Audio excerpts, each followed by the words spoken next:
Hello, beautiful beings. I was just thinking about how my mind used to be louder than the feeling of my own existence, the feeling of just being. People call it the still small voice within. Well, it only sounds small because the mind is, it seems so loud because I didn't realize that those thoughts weren't me. Still, they say the voice is still because presence is still. Who I am, my true nature, never changes. I just feel this constant sameness, no matter what's going on. Absolutely beautiful, absolutely beautiful. The process has taken me from getting glimpses of that, my own true nature, getting glimpses of it to, for lack of better words, just being tethered there. It's not even tethered. It's not tied. It's just there, just being here without any effort, because it is effortless, because that's where we already are. However, it doesn't seem like that because we're not used to being aware that we are actually seeing from that place instead of the mind's projections.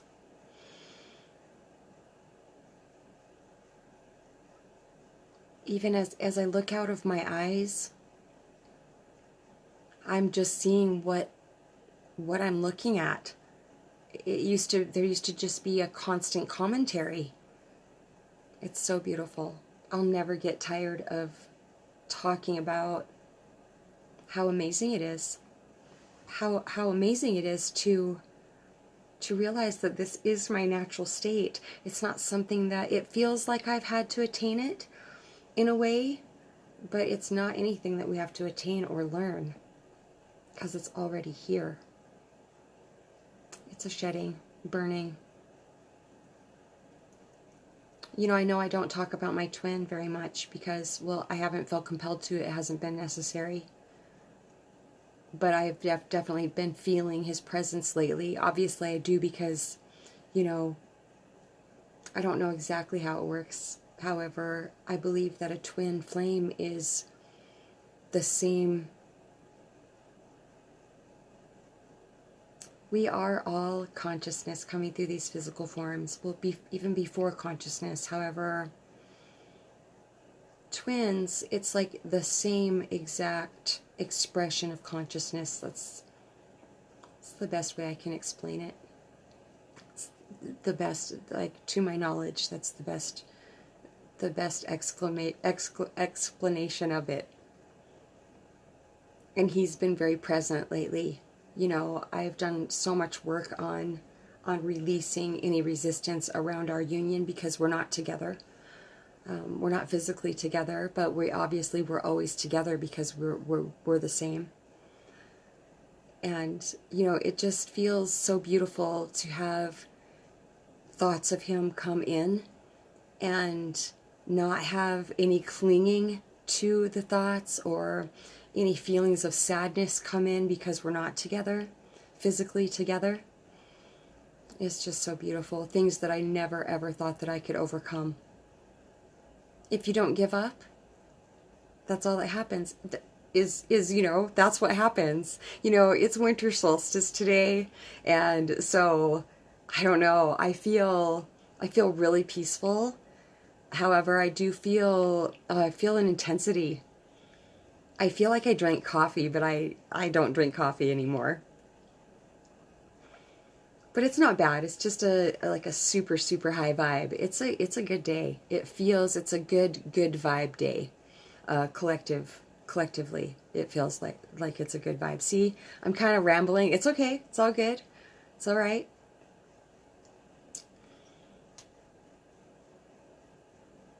Ancients, is there anything? Oh, yeah. They wanted me to remind you that if you ever want to speak to the ancients, leave me a comment in the comment section or email me at satsongwithmamag@gmail.com. See, there's so much coming through, even though I don't see a lot of words or anything, like what's coming through. It's a lot of energy. There's a lot of energy today, and it's exciting though too, because you know, I feel like even though the pressure of it, I haven't felt the pressure of it like I have before. Lately it has felt like I've been,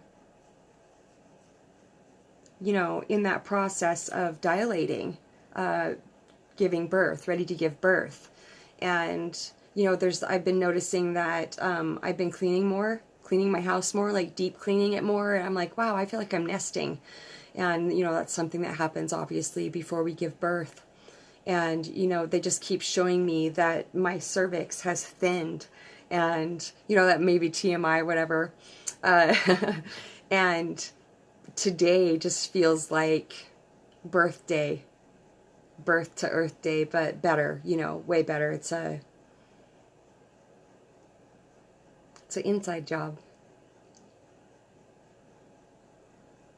And my mind, okay, so in the past, with this feeling of kind of amped up, I feel amped up, my mind would automatically, stuff would come up and it'd be like, oh yeah, so yeah, this is going to happen and this is going to happen. You know, it would have been a lot of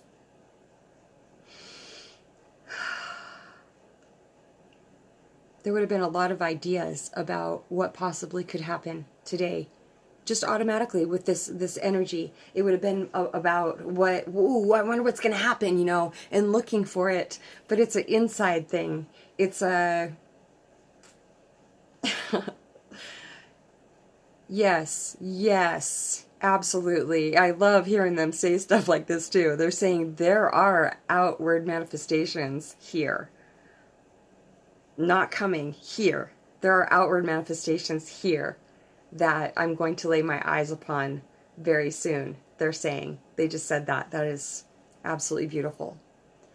However, you know, the process of ascension for me has been to let go of any of those expectations. Although I do have pictures of what's coming, I don't have attachment to it.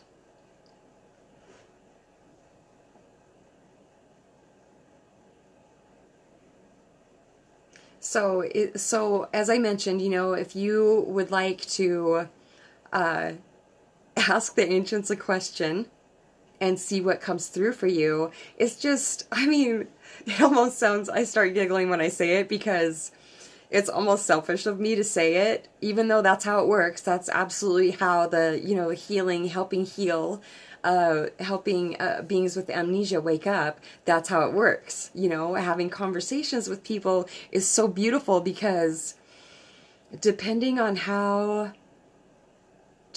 where they are in their evolution, it's always a beautiful interaction. You know, if they are wanting to know more, if they are seeking for answers about life, about certain things about life, about their experience, and we start talking, it's just like, it's so fun. It's such an exciting experience because just this claircognizance, you know, this clear knowing comes in. The answers are so clear because, you know, this ascension process is all about being a clear open channel. For me, it has been. So clear answers do come through for people that desperately need them. And it's not my thing. However, you know, one of my gifts is that, and depending on who I'm talking to also, I can't, it's not something that I can make myself do. I'm not doing it. It's just happening. So I am open to it also, but slow down. But I've set very firm boundaries. The only entities that can come through are very loving entities. So, you know, when I have conversations, when I hold satsang with people, when I have conversations with certain people, you know, their loved ones will come through, and just the messages that they give them are so life-giving. So I have no idea what will come through, but, you know, it's just my joy. It's the reason, you know, it's just the reason for existing. I mean, you know, I can't even imagine anything, a bigger purpose for being here than to than to help each other. You know, we're all on planet Earth and it's rough. It can be so rough.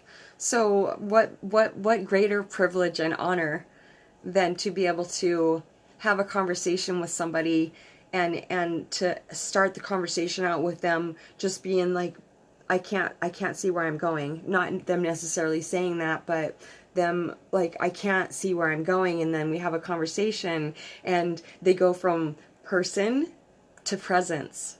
We go back to presence together, you know, because that's where we already are together. It's just so beautiful. It's so exciting. I will never tire of doing it, ever. And it's not something I'm doing, really. It's not tiring at all. It's so life-giving, and it's actually, you know, I'm getting better at it, but it's been extremely hard to sleep after I've got to hold satsang with somebody because it's just so joyful, so life-giving. Channeling the ancients, I mean, yeah, wow. So, you know, I thought I wanted to be a dancer or a singer, and, you know, I learned 3 new dance moves yesterday. I'm so excited. I finally did it. I am going to start learning dance moves. I looked it up on YouTube, and, you know, and I'm learning how to sing also. I have been finding that, oh, but, you know, my person wanted to be all these things, like, well, I want to be that, and I want to be that, and little did I know that, you know, I would just be me. I would just be being, and it would all come from there. I had no idea, but now I am learning those things. It's not who I am, but they're experiences that I want to have. And so I found that through this ascension process, the more that I've shed, the more mental conditioning I've shed. I can't stop smiling. I'm so like, I just feel so much joy today. You know, that's the perfume of our being, is just pure undiluted joy. It really is, and peace. Just pure peace. So, okay, what was I saying?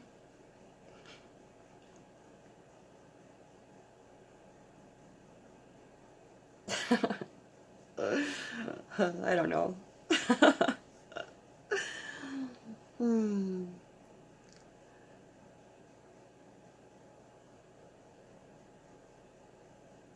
For some reason, you know, I've seen the ancients as like this,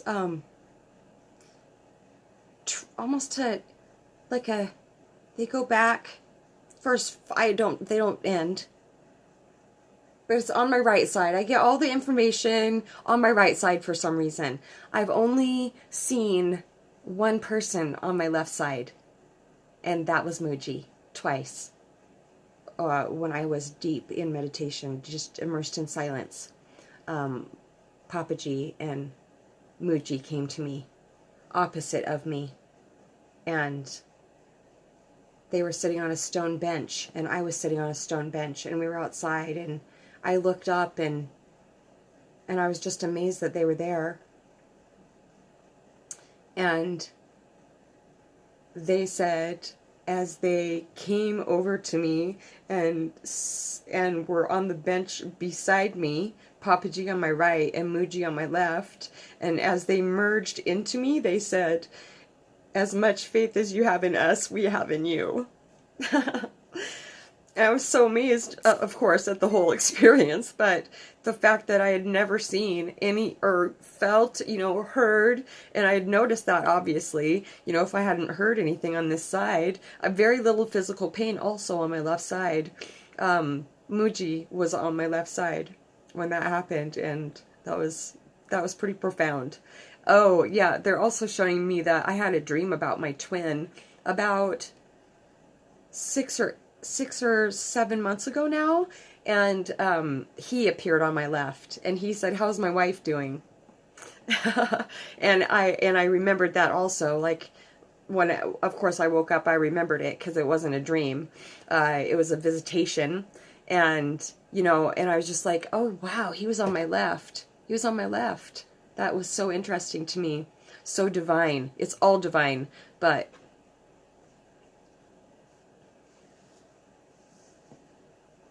See, no, okay, so the thought just I just literally a thought just came in, but it was pretty far away, and it said, "See, you bunny trailed," and I immediately turned my attention away from it, and it faded off. That's basically how useless thinking dies, is I see it come in, I'm aware of it, and then I turn my attention away from it. I don't feed it, you know? I don't need to speak in a way that I've been taught to speak. There doesn't have to be, the ancients are saying this right now, there doesn't have to be a certain pattern to what I'm saying. There is a certain flow to it. It doesn't have to be the way that I've learned. I'm just going to stutter and stammer all the way through this video because that's the energy today. It's very excited, very exciting, very I just keep seeing myself standing on like this edge, this like just this leaping off place where there's like really no more steps to take before this new phase begins. Oh my gosh, that's so exciting. They give me such beautiful pictures. The words are impressed. I can hear them, but they're more of an impression, the words are, with the picture. And, you know, they all do come in at the same time, however, you know, I've just been talking to them about how I do see them individually also, and we've talked about it before. I don't speak about them individually because there's so many mental ideas that people have about them individually. If you would like to talk to me, you can email me at satsangwithmamag@gmail.com or leave me a comment in the comment section, and we will see what the ancients have to say. I love you so much.